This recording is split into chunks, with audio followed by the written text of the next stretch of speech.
ప్రజలారా వినరండి ఈ సత్య సువార్త, సర్వజనులారా కనరండి ప్రభు సత్య సువార్త. వినవచ్చిన ప్రియులకు విమోచన యేసు వార్త.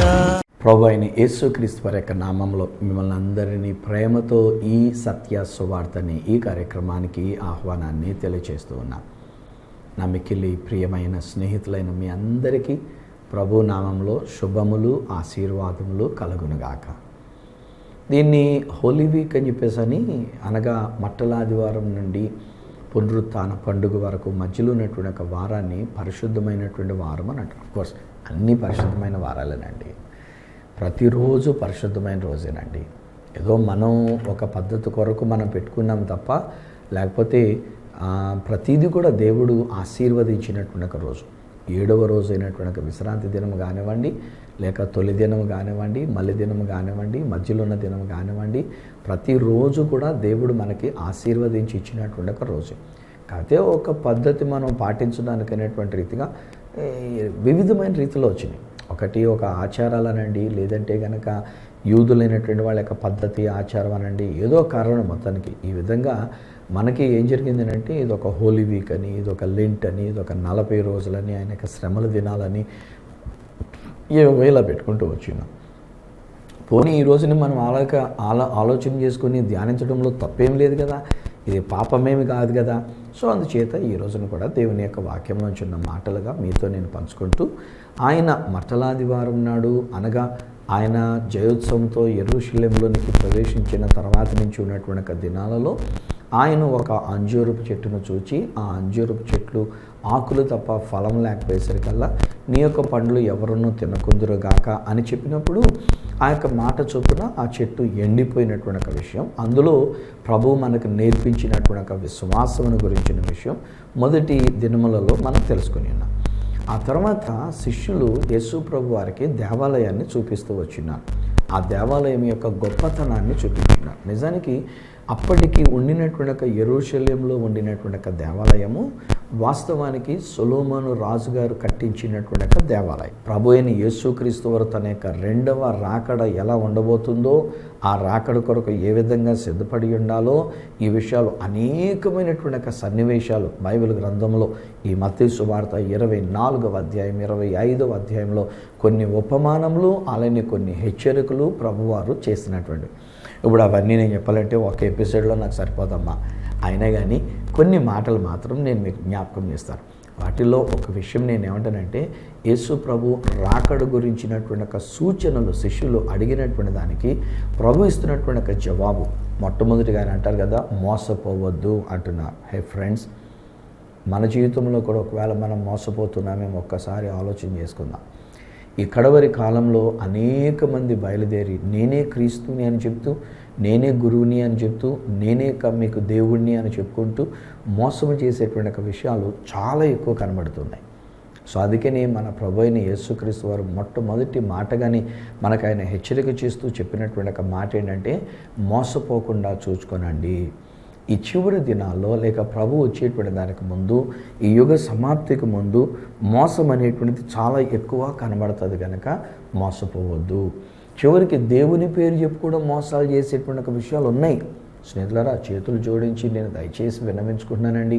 ఈవెన్ టీవీలో కూడా మేము ఇలా మాట్లాడుతూ ఉన్నాం అన్నంత మాత్రాన్ని టీవీలో మాట్లాడుతున్నాం, మేమందరూ మంచిగానే మాట్లాడుతున్నాం అని అనుకోవడానికి లేదండి బాబు. నేను వింటున్నాను, నేను కూడా ఖాళీగా ఉన్నప్పుడల్లా టీవీ వర్తమానాలు నేను పెట్టుకొని నేను వింటూనే ఉంటాను.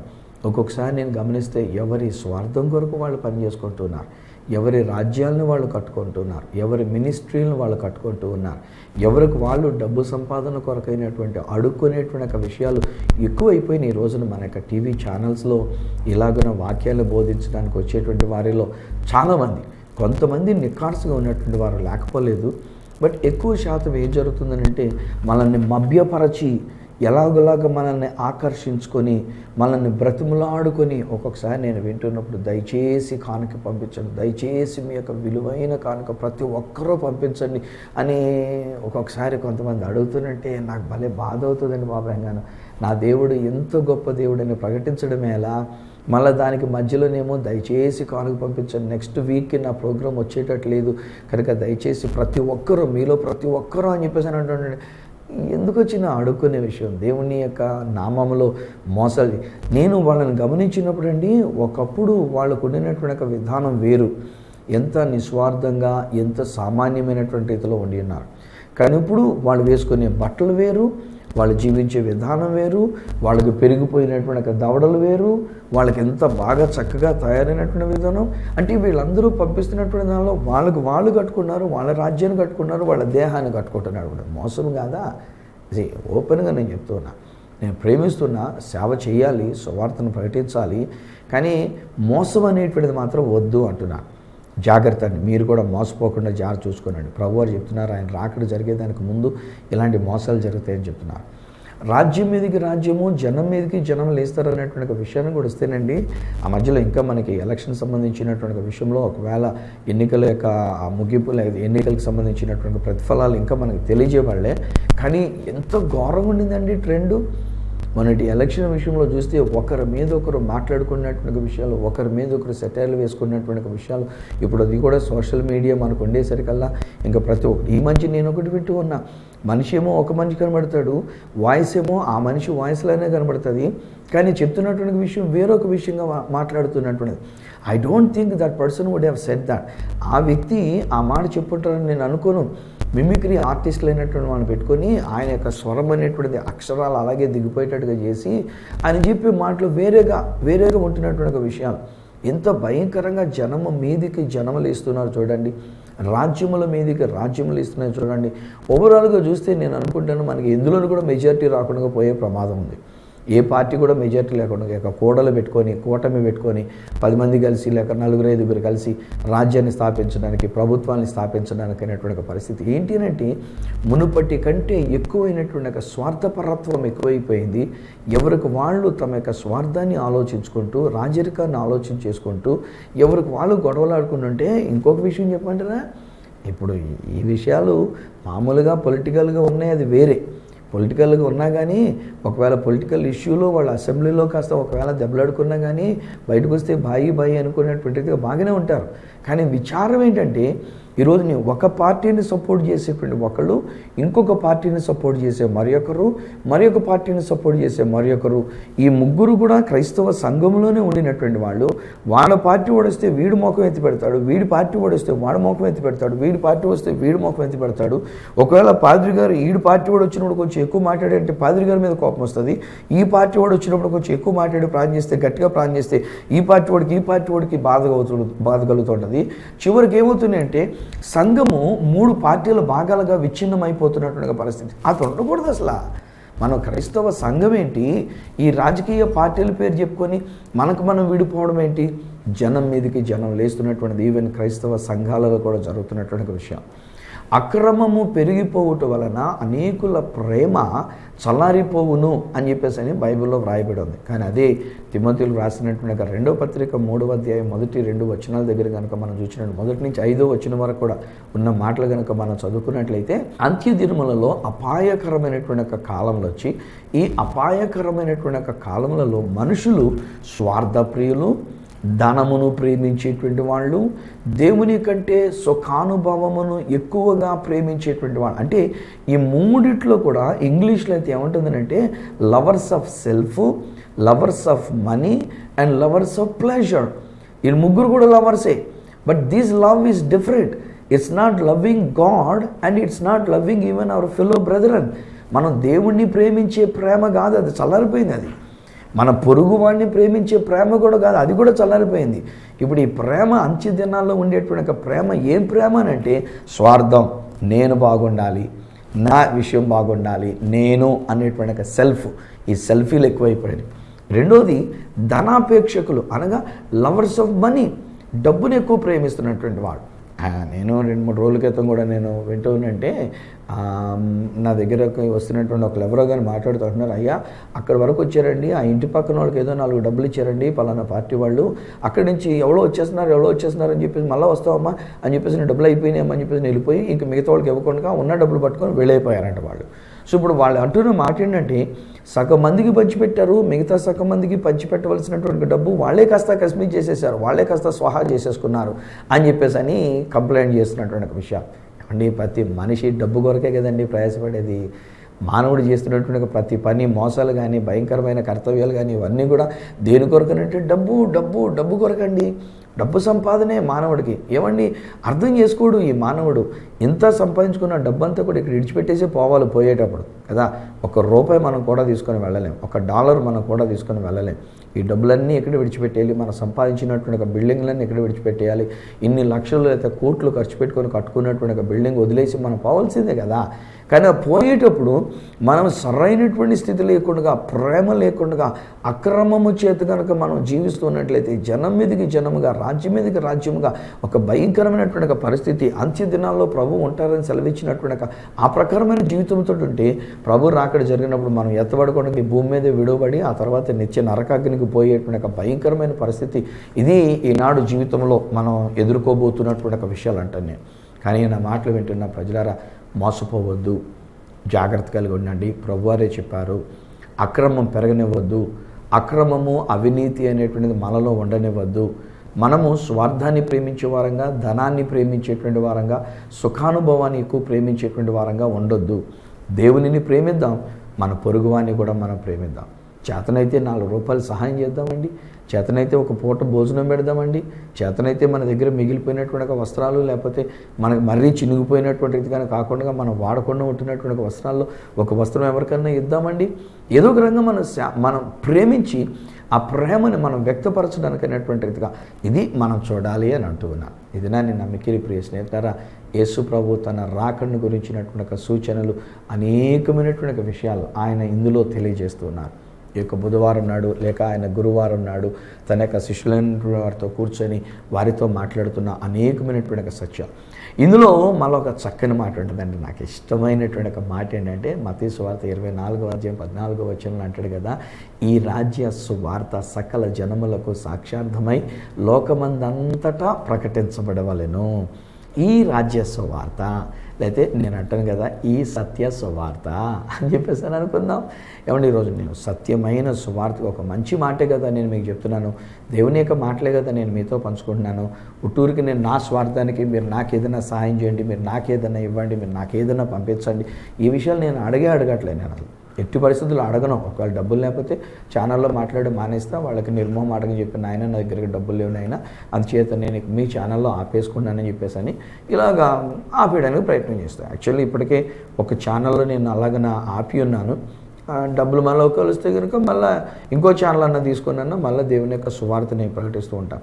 ఇప్పటికే దాదాపు 5 ఛానల్స్లో ఈ సత్య సువార్త నేను ప్రకటిస్తూ ఉన్నా. ఇప్పుడు ప్రస్తుతానికి ఒకవేళ 4 ఛానల్స్లోని ఈ సత్య సువార్త అనేటువంటిది నేను ప్రకటిస్తూ ఉన్నా. సో అలాగున సువార్త మనం చూసినట్లయితే అనేకమైన ఛానల్స్ వచ్చినాయి. లోకల్ ఛానల్స్గా చాలా ఛానల్స్లో లోకల్గా ఉన్నటువంటి వాళ్ళు సువార్తను ప్రకటిస్తూ ఉన్నారు. శాటిలైట్ ఛానల్స్లో సువార్త ప్రకటించబడుతుంది.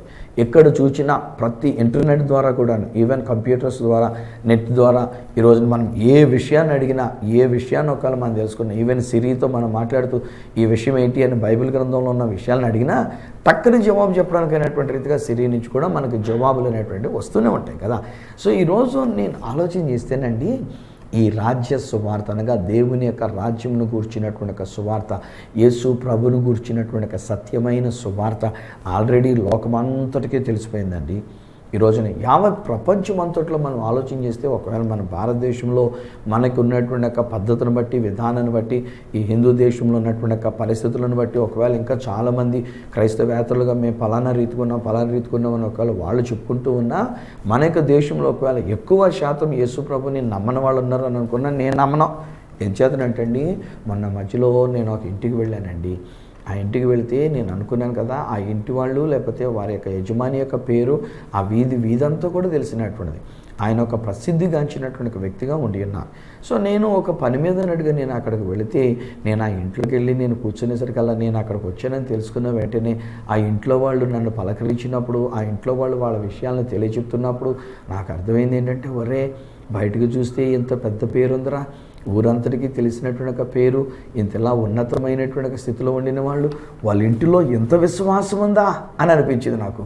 వాళ్ళు నా కార్యక్రమాలు చూస్తూ ఉన్నారు, వాళ్ళు టీవీలో నా కార్యక్రమాలు చూస్తున్నారు. సీసీ కెమెరాలో నేను రావటం చూసి వెంటనే క్రిందకు ఫోన్ చేసి, ఇదిగో పలానా వారు వచ్చినట్టున్నారు కదా, ఒకసారి ఇలా రమ్మని చెప్పి వారే ఆ యొక్క కురవాడిని అక్కడి నుంచి నన్ను తీసుకొని, ఆ కురవాడు మళ్ళీ లోపల తీసుకొని వెళ్తే ఆ ఇంట్లో వాళ్ళందరూ కూడాను, ఇంటిల్లిపాది కూడాను దేవుని యందు వారికి ఉన్న విశ్వాసం, వారికి టీవీలో వచ్చేటువంటి ఒక ప్రోగ్రాంలు చూస్తూ ఉండడం, నా కార్యక్రమాలను వాళ్ళు వీక్షిస్తూ ఉండడం, చివరికి నేను హోలీ ల్యాండ్ తీసుకొని వెళ్తున్నటువంటి ఆ విషయాలు కూడా వారు దాని గురించి ప్రస్తావించడం చూస్తుంటే అప్పుడు నాకు అనిపించింది, అమ్మ ఎంతమంది రహస్యంగా యేసు ప్రభుని తెలుసుకుని ఉన్నారు. యాసండి బాబు, ఈరోజు నేను చెప్తానండి, మన యొక్క భారతదేశంలో కూడా రహస్యంగా ఉండి ఏంటంటే మన యొక్క కులాలను బట్టి, లేకపోతే మన యొక్క పరిస్థితులను బట్టి, మన యొక్క మతాలను బట్టి, క్రైస్తవ మతం అనేసరికల్లా మరీ ఏదో తక్కువేమో అనేటువంటి రీతిగా ప్రజలు అనుకుంటారని పబ్లిక్గా బయటికి రాలేకపోతున్నారు తప్ప, ఈ రోజుని యేసుక్రీస్తు ప్రభునందు విశ్వాసం ఉంచినటువంటి అనేక మంది మన యొక్క భారతదేశంలో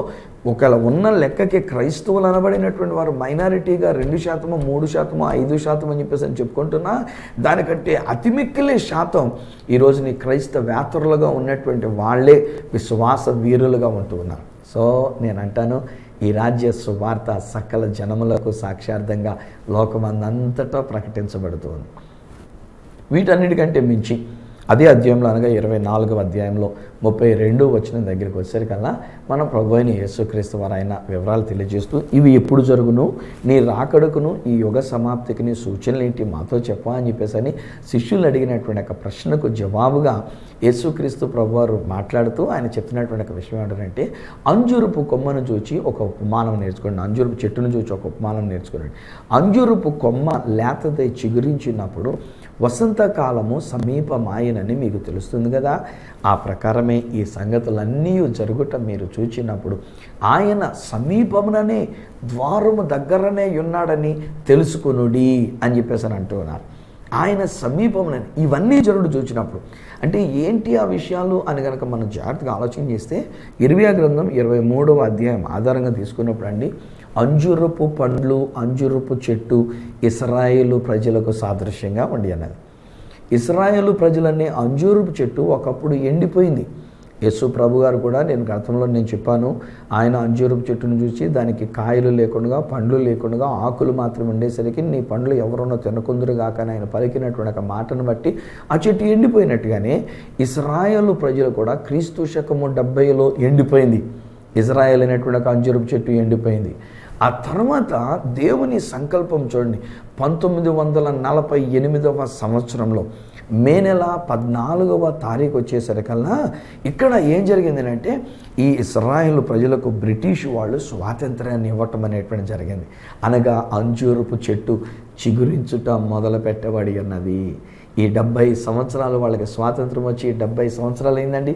ఈ 70 సంవత్సరాల్లో ఎన్నెన్ని విషయాల్లో వాళ్ళు ఎదుగుతూ వచ్చినారో, వాళ్ళు చిగురిస్తూ వచ్చినారో. ఈనాడు ఇశ్రాయేల్ ప్రజలు నోబెల్ బహుమతులు సంపాదించుకున్న వాళ్ళు వాళ్ళే. ఈరోజున ఇశ్రాయేల్ ప్రజలు ఈ యొక్క ఐఫోన్ టెక్నాలజీ కనిపెట్టింది వాళ్ళే. ఈ యొక్క ఇశ్రాయేల్ ప్రజలైనటువంటి వారు చిప్ కార్డులు కనిపెట్టింది వాళ్ళే, కాల్గేట్ పేస్ట్ కనిపెట్టింది వాళ్ళే, భయంకరమైన బాంబులు కనిపెట్టింది వాళ్ళే. శాటిలైట్స్ని కూడా భయంకరమైనటువంటి ఒక మంచి పవర్ఫుల్ శాటిలైట్స్ని పంపించి మనం బయటకు వచ్చి మనం కూర్చొని న్యూస్ పేపర్ చదువుతుంటే మనం చదువుతున్న న్యూస్ పేపర్ మొత్తం ఏం చదువుతున్నాం అనేటువంటిది అంతా కూడా కెమెరాతో తీసి అవతల పక్కన వాళ్ళకి అందించగలిగినటువంటి పవర్ఫుల్ శాటిలైట్స్ కనిపెట్టి ఆ శాటిలైట్స్ని పంపించినటువంటి వాళ్ళే. ఈరోజు అమెరికా సూపర్ పవర్ అని అనుకుంటాం, కానీ అమెరికాలో ఏం జరగాలో అనేటువంటి విషయం, అమెరికాకు జరగబోతున్నటువంటి విషయం వీరి శాటిలైట్ ద్వారా తెలుసుకొని ఇస్రాయల్ అనే చిన్ని కేరళ కంటే తక్కువైనటువంటి ఒక చిన్ని దేశం అమెరికా వాడికి చెప్తేనే తప్ప వాడికి తెలిసింది కాదు. అమెరికా వాళ్ళకి తెలియజేస్తేనే వాళ్ళు తెలుసుకోగలరు. అంతటి జ్ఞానము కలిగినట్లుగా దేవుడి దినాన్ని ఇశ్రాయేలు ప్రజలైనటువంటి వారిని అంజూరపు చెట్టును చిగురింప చేయటం మొదలుపెట్టినాడు. అంటే నా ప్రియ స్నేహితులారా, యేసుప్రభు రాకడ చాలా సమీపించి ఉన్నది. శిష్యులు యేసుప్రభుని అడిగినట్లుగా, నీ రాకడకు ఈ యుగ సమాప్తికి సూచనలేవి మాతో చెప్పమని చెప్పినట్లుగా ఆయన రాకడ కొరకైన సూచనలన్నీ జరిగిపోయినాయి. యూదులు తిరిగి రావటం అయిపోయింది, సైన్స్ ప్రకారంగా సూచనలు అయిపోయినాయి, పొలిటికల్గా సూచనలు సిద్ధమైపోయినాయి, ఫైనాన్షియల్గా సూచనలు సిద్ధమైపోయినాయి. ఇజ్రాయెల్ దేశం అనే ఒక సూచన జరిగిపోయింది, స్పిరిచువల్గా ఉండినటువంటి ఒక సూచనలు జరిగిపోయినాయి. అన్ని విషయాలు న్యాచురల్ కెలామిటీస్కి ఉండేటువంటి ఒక సూచనలు ఇవి కూడా జరిగిపోయినాయి. సో ఇక జరగవలసింది ఏంటంటే వారు అడిగినట్లుగా యేసుక్రీస్తు ప్రభు వారి యొక్క రెండవ రాకడ అతి సమీపముగా ఉంచబడింది. హై ఫ్రెండ్స్, ఈరోజుని నేను ఒక భారం మీతో పంచుకున్నానండి. ఎందుచేత ఇలాగున నేను ఇంకా పరుగులు పెడుతున్నాను అని మీరు నన్ను ప్రశ్న వేస్తే, ఇప్పుడు ఆల్మోస్ట్ ఒక 60 అని చెప్పేయచ్చు కదా నేను, ఎందుకంటే 59 ముగింపు దగ్గరికి వచ్చేస్తున్నాను. నేను కనుక 60 అని చెప్పేయచ్చు కదా. 60 సంవత్సరాల వయసులో కూడా ఎలాగో నేను పరుగులు పెడుతూ ఖాళీ లేకుండా, విరామం పెట్టుకోకుండా, ఏ రోజు విశ్రాంతి అనేటువంటిది లేకుండా ఎంత తిరుగుతున్నాను, దేశాలకు తిరుగుతున్నాను. ఇజ్రాయెల్ దేశానికి వెళ్తున్నాను, యూరోప్ కంట్రీస్కి వెళ్తున్నాను, వేరు వేరు దేశాలకు ప్రభు తీసుకొని వెళ్తాడు. ఇక్కడికి వస్తే సంఘ విషయాలు, కుటుంబ విషయాలు ఇవన్నీ కూడా జరిగించుకుంటూ ఆయన యొక్క సేవలో పరుగులు పెట్టడానికి ఒకే ఒక కారణం ఏంటంటే వస్తానని చెప్పిన యేసు ప్రభు రెండవ రాకడ సమీపించేసింది. నేను చెప్పవలసినటువంటి ఈ సత్య సువార్త మీకు నేను చెప్పాలి. ఒకవేళ నేను చెప్పకుండా ముడుచుకొని నేను ఇంటికాడ కూర్చొని తన్ని పెట్టుకొని దుప్పటి తన్ని పెట్టుకొని నేను పండుకుంటే నా దేవుడు నన్ను లెక్క అడుగుతాడు. ఆ భయముతో నేను లేచి పరిగెత్తుకొని మీ దగ్గరికి వస్తున్నాను. ప్రతిరోజు ఉదయకాలం నేను ఎలాగో మీతో దేవవర్తమానం పంచుకోవడానికి, ప్రతిరోజు ఉదయాన్నే ఈ సత్య సువార్తను మీకు అందించడానికి ఆ దేవుడు నాకు అనుగ్రహిస్తున్నటువంటి ఒక భాగ్యం. ఈరోజు నేను పరుగులు పెట్టడానికి కలిగినటువంటి ఒక శక్తి, ఈ యొక్క బలం దేన్ని బట్టేనంటే వచ్చేస్తున్నాడు యేసయ్య. యేసు ప్రభు రెండవ రాకడ చాలా చాలా చాలా సమీపించేసి ఉన్నది. రాకడ కొరకైన సూచనలన్నీ జరిగిపోయినాయి. యుగ సమాప్తి కొరకైనటువంటి సూచనలన్నీ జరిగిపోతూ ఉన్నాయి. సో ఏ క్షణమో ఏ గడియో మనకు తెలియదు కనుక ఈరోజు ఆ ప్రభు సెలవిచ్చిన రీతిగా నేను ప్రేమ కలిగి నేను జీవించడానికి మనం ప్రయత్నం చేద్దాం. దేవునిని ప్రేమిద్దాం, మన సాటి వారిని మనం ప్రేమిద్దాం. ఈ రాజ్య సువార్త సకల జనములకు సాక్షార్థంగా ఉండేటట్టుగా మన వంతు కృషి మనం చేద్దాం. ఇతరులకు ఈ రాజ్య సువార్తను మనం ప్రకటన చేద్దాం, పరిచయం చేద్దాం. ఒకవేళ మీకు తెలిసినటువంటి వాళ్ళు ఎవరైనా ఈ నా కార్యక్రమాన్ని ఒకళ్ళు చూస్తున్నారో లేదో, ఇంత అమూల్యమైనటువంటి సత్యాన్ని వారు వినగలుగుతున్నారో లేదో, సో ఈ దినాన్ని మనం చేయగలిగినటువంటి విషయం ఏంటంటే కనీసం ఒక వ్యక్తికి చెప్తాం, అయ్యా ఈ సత్య సువార్త నీ కార్యక్రమం మీ ఛానల్ వస్తుంది, ఫలానా టైంకి ఇలాగ వస్తుంది, మీరు కూడా చూడండి. దైవజనుడు చెప్పేటువంటి సత్య సువార్తను విని దైవాశీర్వాదాలు పొందడానికి మీరు చూడండి అని ఒక్క మాట చెప్తాను. నేను డబ్బులు అడగట్లేదుగా, నేను మిమ్మల్ని అడుగుతుంది ఏంటంటే సువార్తను ప్రకటించండి, యేసును గురించిన సువార్తను ప్రకటించండి. యేసు వార్తను ప్రకటించేటువంటి ఈ సత్య సువార్తను పరిచయం చేయండి. వాళ్ళు ఈ కార్యక్రమాన్ని ద్వారా వాళ్ళు యేసుక్రీస్తు ప్రభుని గురించి వాళ్ళు తెలుసుకున్నట్టు ద్వారా వాళ్ళు రక్షింపబడి ప్రభు రాకడలో వాళ్ళు కూడా ఎత్తబడే గుంపులో ఉండే అవకాశం వారు కలిగి ఉంటూ ఉన్నారు. ఆ ప్రభు మన కొరకు సిలువలో చనిపోయి తిరిగి లేచినటువంటి ఈ సువార్తని మనం ఇతరులకు అందించడం ద్వారా ఆ ప్రభు అయిన యేసుక్రీస్తు అని గురించిన వార్తను మనం ఇతరులకు తెలియజెప్పిన వాళ్ళం అవుతున్నాం. ప్రభు రాకడ కొరకు మనం సిద్ధపరిచిన వాళ్ళం అవుతున్నాం. మీ కొరకు నేను ప్రార్థన చేస్తుంటుండగా ఈరోజు ఈయన మాటలు విన్నటువంటి మీరు ప్రభు రాకడ యొక్క సీరియస్నెస్ తెలుసుకొని ఆయన రాకడ ఎంత సమీపించేసిందో, ఎంత త్వరగా ఆయన తిరిగి రాబోతున్నారో ఈ విషయాల్ని కొని మనమందరం కూడా ఆ ప్రభు రాకడ కొరకు సిద్ధపడదామా? 10 మందిని మనం సిద్ధపరుద్దామా? ఆ రాకడ కొరకు అనేక మందిని ఆయత్తపరుద్దామా? తలలు ఉంచండి, కళ్ళు మూసుకోనండి. ప్రభు వైపు మనం చూద్దాం, రానున్న రాజు వైపు మనం చూద్దాం, మన కొరకు చనిపోయి తిరిగి లేచిన ఆ మెస్సయ్య వైపు మనం చూద్దాం. ఆ దేవునికి మన యొక్క స్తుతి యాగాన్ని మనం చెల్లించుకుందాం. తండ్రి నీకు వందనాలు, నీకు స్తోత్రాలు మేము చెల్లించుకుంటున్నాం. ఇది నాయన ఉదయకాల సమయంలో ఈ బిడ్డల కొరకు నీ స్తోత్రాలు చెల్లించుకున్నారు. ఈ కుటుంబం కొరకు నీకు వందనాలు నాయన. నేను మా యొక్క సహోదరులు, మా యొక్క సహోదరులు, ఇక్కడ ఉన్నటువంటి యొక్క బిడ్డలు, మీరందరి కొరకు నీకు వందనాలు. అలనాడు నైనా ఆ శిష్యులైనటువంటి వారు మీరు ఒలీవల కొండ మీదకి వెళ్ళినప్పుడు వాళ్ళు ఏకాంతంగా వచ్చి నీ దగ్గర కూర్చొని ప్రభువా నీ రాకడకును యుగ సమాప్తికి నీ సూచనలేంటి మాతో చెప్పమనంటే మీరు చెప్పిన మాటలు మేము తలంచుకున్నాం నైనా. మీరు ఇచ్చిన జవాబును మేము తలంచుకుని ఉన్నాం నైనా. ఎక్కడ చూచిన మోసం మేము మోసపోకుండా సహాయం చేసి నడిపించండి. జనం మీదకి జనం, రాజ్యం మీదకి రాజ్యం, అక్కడక్కడ కరువులు, భూకంపములు, న్యాచురల్ కెలామిటీస్ ఇలాంటివి ఎన్నెన్నో మేము వింటూ ఉన్నాం నాయన. వాటి విషయంలో మేము అందరినీ ప్రేమించే భాగ్యం దయచేయండి. ఈ అంత్య దినాల్లో నీ రాకడ సమీపించిన యొక్క దినాల్లో అక్రమం అనేటువంటిది పెరిగిపోయినందు చేత ప్రేమ చల్లారిపోతుందని మీరు సెలవిచ్చున్నాను నాయన. కనుక అటువంటి రీతిగా కాకుండా మేము నిన్ను ప్రేమించేటువంటి వారముగా నీతో పాటుగానైనా ఈ లోకంలో ఉన్న మా పొరుగు వారిని, మా శత్రువులను సైతం మేము ప్రేమించగలిగినట్లుగా నీ కృప నీ బిడలమైన మాపై కుమ్మరించినందుకు నీకు వందనాలు, నీ స్తోత్రాలు. నీ ప్రేమ వీరి మీద నేను విడుదల చేస్తున్నా. నీ కృప వీరి మీద నేను విడుదల చేస్తున్నా. యేసు రక్తం ఈ బిడ్డల మీద నేను విడుదల చేస్తున్నా.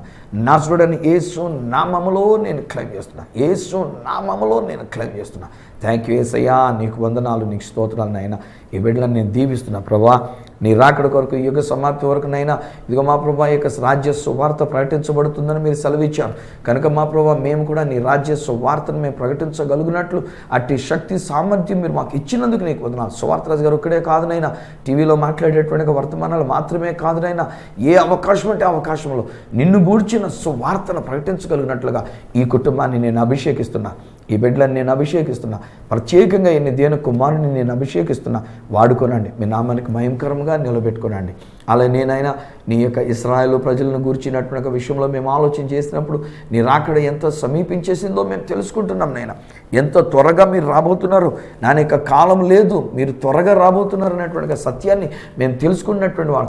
మీరు వస్తున్నారని తెలుసుకున్నప్పుడైనా మిమ్మల్ని గురించినటువంటి వార్త మేము అనేక మందికి తెలియచెప్పినట్లుగా, అనేక మందిని సిద్ధపరచినట్లుగా నీ కృప నీ బిడ్డలమైన మాపై కుమ్మరించినందుకు నీకు వందనాలు చెల్లిస్తున్నాను. ఇదే సమయంలో ఒకవేళ ఎవరైనా ఏదైనా కష్టములు ఉంటే, ఏదైనా బలహీనతతో ఉంటే, ఏదైనా సమస్యలతో ఉంటే, డాడీ వీరి కొరకు నేను ప్రార్థన చేస్తున్నాను నాయన. ఒక్క మాట ప్రార్థన డాడీ, వారి సమస్యల నుంచి వారికి విడుదల, వారి వ్యాధి బలహీనతల నుంచి వారికి విడుదల, వారికి ఉన్న పరిస్థితుల నుంచి వారికి విడుదల యేసు నామములో నేను క్లెయిమ్ చేస్తూ వీరిని ఆశీర్వదిస్తూ యేసు నామమున ప్రార్థించి పొంది ఉన్నాము తండ్రి, ఆమేన్. తండ్రి, కుమార, పరిశుద్ధాత్మలను దేవదేవుని దీవెన ఆశీర్వాదం ఆయన బిడలముగా మనకు, మన కుటుంబములకు ప్రభు రాకడ పర్యంతము ఆయన గురించిన ఈ సత్య సువార్తను అనేక మందికి మనం ప్రకటించున్నట్లు నిత్యము తోడయుండి కాపాడి సంరక్షించును గాక. ఆమేన్, ఆమేన్.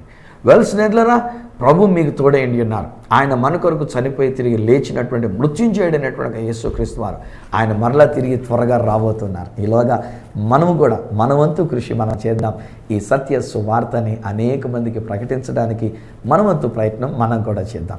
ఈ విషయంలో ఒకవేళ ఇంకా మీరు ఏదైనా పంచుకోవాలని కోరుకున్నట్లయితే, ఒకవేళ ఏదైనా ప్రార్థన విన్నపం మీరు నాకు తెలియజేయాలని కోరుకున్నట్లయితే, ఒక ఉత్తరం ద్వారా కానీ, లేక ఒక ఫోన్ కాల్ ద్వారా కానీ, లేక ఒక మెసేజ్ ద్వారా కానీ మీరు నాకు తెలియజేయాల్సిందిగా మనం చేస్తున్నాను. నా అడ్రస్ ఈ సత్య సువార్త, సామర్లకోట 533440, తూర్పుగోదావరి జిల్లా, ఆంధ్రప్రదేశ్. అడ్రస్ మరొకసారి చెప్తూ ఉన్నా, ఈ సత్య సువార్త, సామర్లకోట్ 533440, ఈస్ట్ గోదావరి డిస్ట్రిక్ట్, ఆంధ్రప్రదేశ్.